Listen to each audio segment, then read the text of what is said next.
Salut tout le monde, comment ça va bien? Alors, aujourd'hui, Sud Radio qui reçoit Gilbert Collard pour critiquer la loi actuellement à l'étude de... tac tac tac tac, où est-elle? Proposition de loi. Proposition de loi visant à lutter contre l'antisémitisme, le racisme et les discours de haine. Depuis le 7 octobre 2023, la haine et les agressions antisémites connaissent une recrudescence particulièrement préoccupante. Plus de 1500 actes antisémites ont ainsi été commis en France entre le 7 octobre et le 15 novembre 2023 seulement, contre 436 actes de ce type recensés pour l'ensemble de l'année 2022. Donc, ce qui les embête particulièrement dans cette nouvelle entre guillemets loi, c'est le caractère non public de l'injure. Caractère non public qu'ils interprètent comme étant dès lors applicable dans le cadre intime et restreint de la vie de famille. Que éventuellement, lors d'un repas de famille, on pourrait se faire enregistrer en train de dire des conneries et qu'on serait passible du coup de la loi. Comment on va rapporter la preuve? Eh bien, la preuve, elle va être rapportée par l'invité. Bien sûr, par la dénonciation. J'étais chez Gilbert Collard, il m'a reçu à dîner.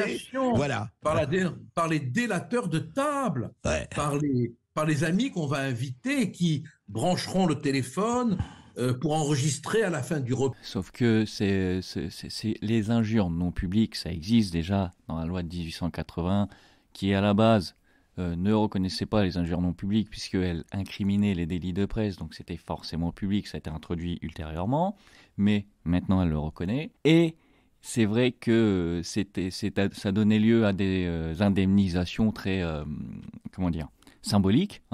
On regardera, je te passerai tout à l'heure, 3 nouveaux francs, 40 francs, récemment, plus moderne, dans l'époque plus récente, 1 euro, dommage-intérêt symbolique. Et il n'y avait pas le caractère raciste. C'est vrai que tout ce qui est racisme, c'est dans les textes pénaux en tant que discrimination. Quand tu n'obtiens pas un boulot, on te refuse quelque chose par rapport à une supposée race, etc. Tout ça, voilà. Il fallait l'introduire, cette notion, dans l'injure. Mais ça a été fait. Ça a été fait en 2017. Alors, en 2017, article 625-7, du Code pénal, section 3 des provocations, diffamations et injures non publiques, présentant un caractère raciste ou discriminatoire. Donc la provocation non publique à la discrimination, la haine, la violence, tout ça, ça n'a pas changé, c'est pareil, est déterminée, punie de l'amende prévue pour les contraventions de 5e classe. Donc, et les contraventions de 5e classe, tac, sous-section 4 des peines contraventionnelles du Code pénal, cinquièmement, 1500 € au plus pour les contraventions de 5e classe. Donc, et là, la nouvelle loi va passer ce délit à 3700 et quelques. Donc, on est clairement dans l'injure non publique de la loi de 1881 modernisée. Et donc, pourquoi je t'ai dit ça ne s'applique pas dans le cadre intime et restreint de la vie de famille? Alors, la Cour de cassation nous dit: attendu que s'agissant de propos certainement diffamatoires mais qui ne représentent pas le caractère de publicité exigé par l'article 32, qui depuis est devenu 23, le 32 c'est autre chose, de la loi du 29 juillet 1881, donc les délits de presse, pour constituer le délit de diffamation publique. Donc là on lui dit clairement que ce dont est accusée la personne, ce n'est pas de la diffamation publique, c'est de la diffamation non publique. Alors que X, lui, était poursuivi pour avoir commis la contravention d'injure non publique envers un particulier, en l'espèce la société d'habitation à loyer modéré, dénommée le foyer des invalides et des anciens combattants, en diffusant par voie postale sous enveloppe fermée, adressée aux actionnaires de cette société. C'est-à-dire qu'il a écrit à tous les actionnaires de la société. On n'est pas dans le cadre restreint, privé et intime de la famille. Et pourtant, ce n'est pas une injure ou une diffamation publique. On a un autre exemple. Tac. Celui-là, beaucoup plus récent, 2016. À l'issue du second tour des élections municipales, à l'occasion de la soirée privée qui se déroulait au siège du Parti socialiste, en présence d'une 50aine de personnes. Et là, en plus, il y a eu une injure raciste, saloperie de turc. Bon, dans une soirée où il y a plein de monde.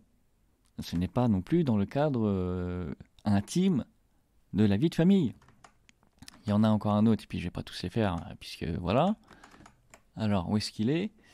Qu'il est de jurisprudence constante que des diffamations commises dans une réunion privée de personnes liées par une communauté d'intérêts, par exemple les actionnaires de copropriétaires, les assemblées d'actionnaires ou de copropriétaires, relatives à l'objet commun ou les communications non publiques faites par lettre circulaire, donc l'histoire de la lettre, personnelles et closes ne sont susceptibles d'aucune incrimination, là en 75, puisqu'il n'y avait pas le délit d'injure non publique, par rapport à la date où a commencé l'affaire.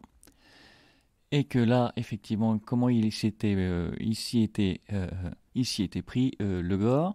Alors, ce qu'il a fait le gars, c'est que attendu qu'il appert de l'arrêt attaqué et des pièces de la procédure qu'en octobre 1973, X, copropriétaire d'un immeuble bâti, fait parvenir à chacun des autres propriétaires sous pli fermé un exemplaire d'une lettre, blablabla, où il commet les injures et tout ça. Donc là, c'est pareil, il a envoyé à tout le monde.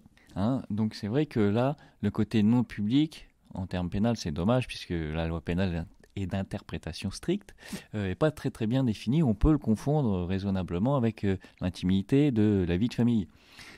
C'est mieux défini en termes commerciaux. Par exemple, une offre publique d'achat, c'est une offre à personne indéterminée. C'est-à-dire que tout le monde, on est obligé d'en faire la publicité. Plus ou moins grande, mais on est obligé d'en faire la publicité pour que n'importe qui peut être intéressé, peut se porter acquéreur de l'offre, puisse se présenter. Voilà. Commercialement, c'est mieux défini. Non public, ça a des personnes déterminées, public à des personnes indéterminées. De ce fait, ça n'est pas dans l'intimité de la vie privée. Où là s'appliquent les lois sur la vie privée, donc l'article 9 du Code civil, qui incrimine les captations d'images ou de sons dans le cadre de la vie privée. Alors que il y en a beaucoup qui ne sont pas privés de nous dire que si jamais tu filmes ton voleur, tu peux avoir des problèmes pour de la vie privée. Après, c'est vrai que la loi peut être soumise, surtout avant son application et avant que le juge du droit, la Cour de cassation, nous explique clairement comment elle doit être exercée, peut être soumise à interprétation. C'est pour ça qu'il y a du contentieux. Si c'était extrêmement clair tout de suite, dès le début, voilà, personne ne contredirait quoi que ce soit, et puis voilà. Les sanctions, c'est automatique. Donc effectivement, on pourrait se laisser à penser que ça s'appliquerait dans le cadre restreint et intime de la vie de famille. Mais visiblement, et jusqu'à maintenant, ça n'est pas le cas. Alors pourquoi ? Et je vais avoir du mal à éluder le sujet.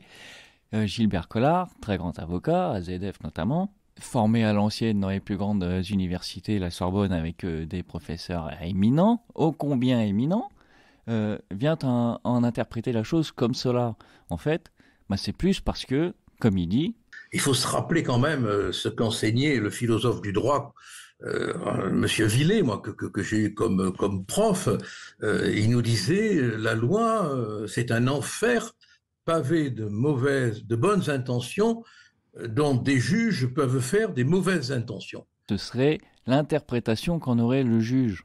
Et là, effectivement, il y a des exemples, des dizaines de milliers d'exemples où, arrivé en cassation, le juge du droit il dit que le juge du fond a violé les textes susvisés, a fait une mauvaise interprétation des textes, etc., etc., et c'est pour ça qu'on va jusqu'en cassation. Donc, effectivement, oui, il pourrait y avoir des interprétations extensibles du caractère non public en fonction de la situation, et aboutir à ce que, éventuellement, dans le cadre intime de la vie de famille, on soit passible de cette amende sous le coup de ces incriminations. Mais, a priori, de ce qui se fait déjà actuellement, non. Non, a priori, non. On a vu les assemblées d'actionnaires, de copropriétaires, voilà, c'était non public et c'était pourtant pas dans le cadre familial. Il peut très bien arriver que chacun interprète les dispositions de la loi surtout avant son application, c'est pas un problème. En connaissant toutes ces jurisprudences, qu'il connaît certainement, Gilbert Collard, c'est pas moi qui vais lui faire la leçon, alors pas du tout. C'est donc la peur de l'interprétation du juge, d'accord ? Mais pourquoi est-ce qu'il laisse dire ça en fait ? Pourquoi est-ce qu'ils laissent tout le monde interpréter les choses comme ça, hein, là, clairement, je pense que voilà, tout le monde qui regarde ça comprend ça comme ça.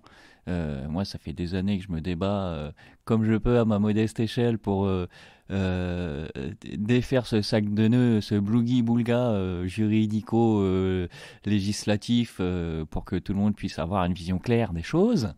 Et il nous refait de l'obscurantisme. Ça, par contre,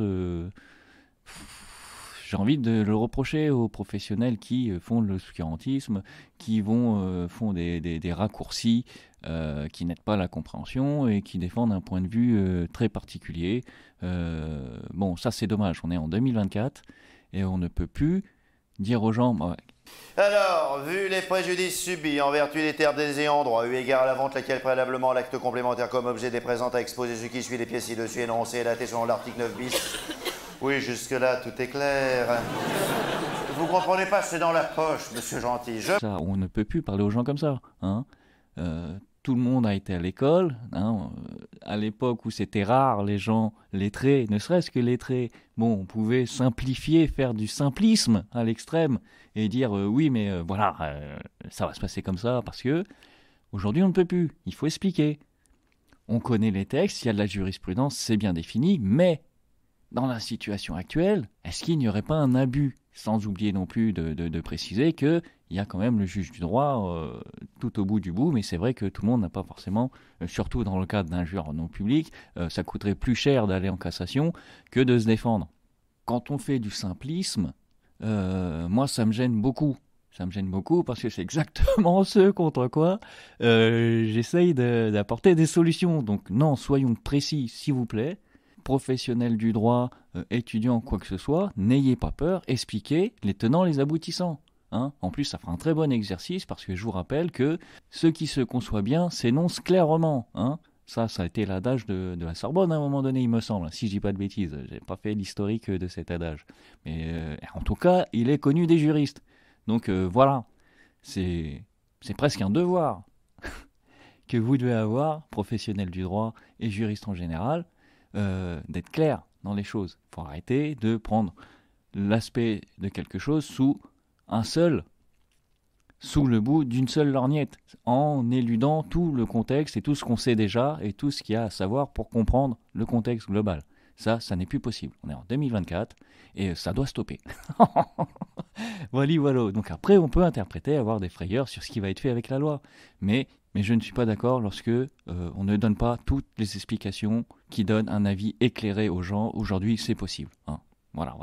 Bon, sur ce, je te laisse. J'espère que je ne serai pas strike par Sud Radio. Je vais essayer de les joindre. Et ciao. Allez, bisous, à plus.